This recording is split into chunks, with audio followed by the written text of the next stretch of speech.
സ്ഥാനാർത്ഥി ശ്രീകുട്ടൻ സൈന മൂവീസിൽ അത് OTT ആയിട്ട് റിലീസായിട്ടുണ്ട്.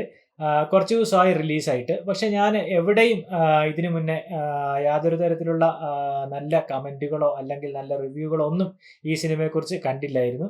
നല്ല റിവ്യൂ എന്നല്ല, യാതൊരു തരത്തിലുള്ള റിവ്യൂയും എനിക്ക് ഈ സിനിമയെ ബന്ധപ്പെട്ട് കാണാൻ ഇതുവരെ കഴിഞ്ഞിട്ടില്ലായിരുന്നു. പക്ഷെ യാദൃശ്ചികമായി ഞാൻ ഇങ്ങനെ ഈ സിനിമ ഒന്ന് കാണുകയുണ്ടായി ഇന്ന്. വളരെ ലേറ്റായിട്ടാണ് കണ്ടെങ്കിലും എനിക്ക് വളരെയധികം ഇഷ്ടപ്പെട്ടു. അതുകൊണ്ടാണ് ഞാൻ ഇത്ര ലേറ്റായിട്ടും ഈ മൂവിയുടെ ഒരു റിവ്യൂ ചെയ്യാമെന്ന് വിചാരിച്ചത്. അതിമനോഹരമായിട്ടുള്ള ഒരു ഫീൽ ഗുഡ് മൂവിയാണ് കേട്ടോ. ഈ കാലഘട്ടത്തിൽ ഒരുപാട് മൂവികൾ ഇറങ്ങുന്നുണ്ട്. ചവറ് മൂവീസിന് വരെ നല്ല റിവ്യൂ കൊടുത്തിട്ട് ആൾക്കാർ പൊക്കിയടിക്കുന്നുണ്ട്. ഒരു ടൈമാണ് ഇപ്പോൾ ശരിക്കും പറഞ്ഞാൽ. ആ സമയത്ത് ഇത്രയും വലിയ പടങ്ങളൊക്കെ ഇറങ്ങുന്ന സമയത്ത് ഇതുപോലെ ഒരു കുഞ്ഞു സിനിമ, ഇതുപോലെ ഒരു നല്ല മനോഹരമായിട്ടുള്ള ഒരു സിനിമ ഇറങ്ങിയിട്ട് അതിനെക്കുറിച്ച് ആരും സംസാരിക്കുന്നില്ല എന്നത് തന്നെ വലിയൊരു ദുഃഖകരമായുള്ള സത്യമായിട്ടാണ് എനിക്ക് ഫീൽ ചെയ്തിട്ടുള്ളത്. അതുകൊണ്ട് നിങ്ങൾ നല്ലൊരു സിനിമ കാണാൻ ആഗ്രഹിക്കുന്നവരാണെങ്കിൽ തീർച്ചയായിട്ടും നിങ്ങൾ സ്ഥാനാർത്ഥി ശ്രീകുട്ടൻ എന്നുള്ള മൂവി കാണുക.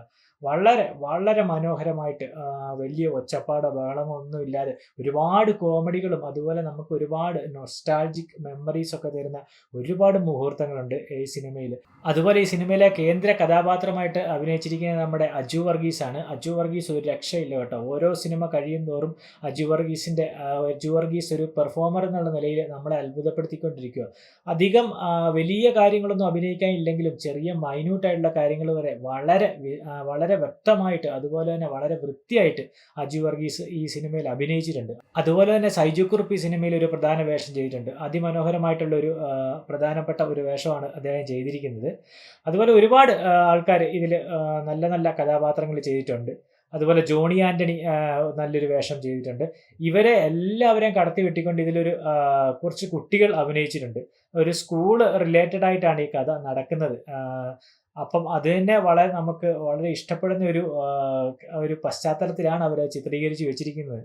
അപ്പോൾ ഈ കുട്ടികളുടെ പെർഫോമൻസ് എന്ന് പറയാൻ ഒരു രക്ഷയില്ല കേട്ടോ. അന്യായ പെർഫോമൻസ് ആണ് കേട്ടോ. അത് കോമഡി ആയിക്കോട്ടെ അല്ലെങ്കിൽ സെൻറ്റിമെൻ്റൽ ആയിട്ടുള്ള സീനുകളായിക്കോട്ടെ, എല്ലാം ഒന്നിനൊന്നും മികച്ചതായിട്ട് ഈ കുട്ടികൾ, എനിക്ക് തോന്നുന്നു ഇതിൽ അഭിനയിച്ച സീനിയർ ആക്ടറേക്കാൾ മനോഹരമായിട്ട്, അല്ലെങ്കിൽ എനിക്ക് അത്ര ഒരു ഫീൽ ചെയ്ത ഇതിൽ അഭിനയിച്ച കുട്ടികളായിരുന്നു കേട്ടോ.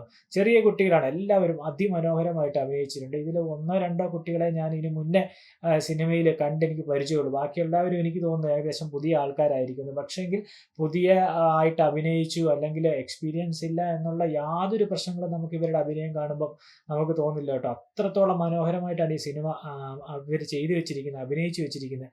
ഇതിൻ്റെ ഡയറക്ടർ വിനീഷ് വിശ്വനാഥാണ്. അതുപോലെ കഥ എഴുതിയിരിക്കുന്ന കൈലാസ് ഭവൻ, അതുപോലെ മുരളീകൃഷ്ണ, ആനന്ദ് മന്മഥൻ എന്നിവരാണ് ഇതിന് കഥ ചെയ്തിരിക്കുന്നത്. അജു വർഗീസ്, ജോണി ആൻ്റണി, സൈജു കുറുപ്പൊക്കെയാണ് മെയിനായിട്ട് ഇതിൽ ലീഡ് റോൾ ചെയ്തിരിക്കുന്നത്. നിങ്ങൾ തീർച്ചയായിട്ടും നല്ലൊരു മൂവി നിങ്ങൾക്ക് കാണാൻ, വളരെ സൈലൻ്റ് ആയിട്ട് വളരെ പോസിറ്റീവായിട്ട് നല്ല ഫീൽ ഗുഡ് ഒരു മൂവി കാണാൻ നിങ്ങൾ ആഗ്രഹിക്കുന്നതാണെങ്കിൽ നിങ്ങൾ തീർച്ചയായിട്ടും സ്ഥാനാർത്ഥി ശ്രീകുട്ടൻ എന്നുള്ള ഈ മൂവി കാണണം. ഇത് OTT പ്ലാറ്റ്ഫോമിൽ സൈന മൂവീസിലാണ് ഇത് അവൈലബിൾ ആയിട്ടുള്ള അതിമനോഹരമായിട്ടുള്ള ഒരു സിനിമ കേട്ടോ. അതിമനോഹരമായിട്ടുള്ള. അപ്പോൾ നിങ്ങൾ മറ്റ് ഒരുപാട് പടങ്ങൾ വരുന്നുണ്ട്. അപ്പോൾ അതിനിടയ്ക്ക് ഇങ്ങനെയൊരു പടവും നിങ്ങൾ കാണാൻ വിട്ടുപോകരുത്. അതിൽ മറ്റു പടങ്ങൾക്കിടയിൽ മുങ്ങിപ്പോകുന്ന ഒരു അവസ്ഥ ഉണ്ടാവരുത്. അതുകൊണ്ട് അതിനുവേണ്ടി തന്നെയാണ് ഞാൻ ഈ വീഡിയോ ചെയ്തത്. കാരണം എനിക്ക് ആ സിനിമ, ഞാൻ വല്ല പ്രതീക്ഷയൊന്നും ഇല്ലാണ്ടാണ് സിനിമ കണ്ടത്. പക്ഷേ എനിക്ക് അതിമനോഹരമായിട്ടാണ് ആ സിനിമ അനുഭവപ്പെട്ടത്. അതുകൊണ്ട് തീർച്ചയായിട്ടും നിങ്ങൾ ഈ മൂവി സാധിക്കുമെങ്കിൽ വാച്ച് ചെയ്യുക. സ്ഥാനാർത്ഥി ശ്രീകുട്ടൻ.